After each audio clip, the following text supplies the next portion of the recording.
રોટલી, ભાખરી કે થેપલા સાથે ખાવાની મજા પડી જાય એવી ફક્ત 10 મિનિટમાં તૈયાર થતી આ ટમેટાની ખાટી મીઠી ચટણીને એકવાર જરૂરથી ટ્રાય કરજો. હું છું સ્નેહા અને સ્વાગત છે તમારું મારી ચેનલ RR ફૂડીઝમાં.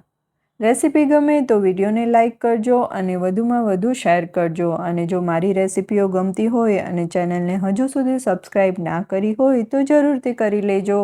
તો ચાલો શરૂ કરીએ રેસીપી. સૌથી પહેલાં ચટણી બનાવવા માટે એક પેનમાં 1 વાટકી ટમેટાની છીણ લીધી છે, જેને મેં મોટી ખમણીથી ખમણીને છાલનો ભાગ અલગ કરી લીધો છે. હવે આપણે તેટલા જ માપથી એટલે કે 1 વાટકી ખાંડ ઉમેરી છે. હવે તેને મીડિયમ ફ્લેમ પર સતત હલાવતા જઈને કૂક કરી લઈશું.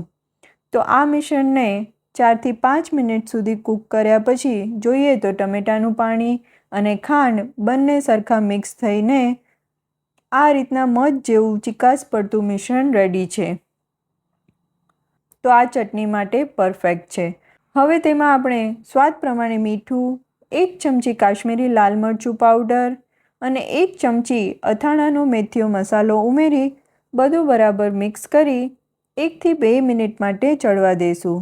આપણે આને વધારે વાર નહીં ચડવા દઈએ કેમ કે આ ચટણી ઠંડી થયા પછી પણ ઘટ થઈ જશે. 2 મિનિટ પછી ગેસની ફ્લેમને બંધ કરી તેમાં 1 ચમચી જેટલા લીંબુના રસને ઉમેરીએ અને મિક્સ કરી લઈએ. તો લીંબુના રસને ઉમેરવાથી ખાંડ જામી નહીં જાય અને ચટણી આપણી લાંબો સમય સુધી સારી રહેશે. તો તૈયાર છે આપણી સુપર ટેસ્ટી એવી ખાટી મીઠી ટમેટાની ચટણી, જેને તમે કાચની એરટાઇટ બોટલમાં ભરીને સ્ટોર પણ કરી શકો છો.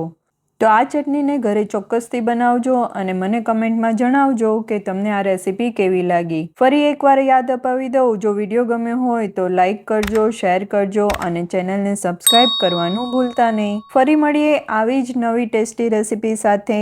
આવજો.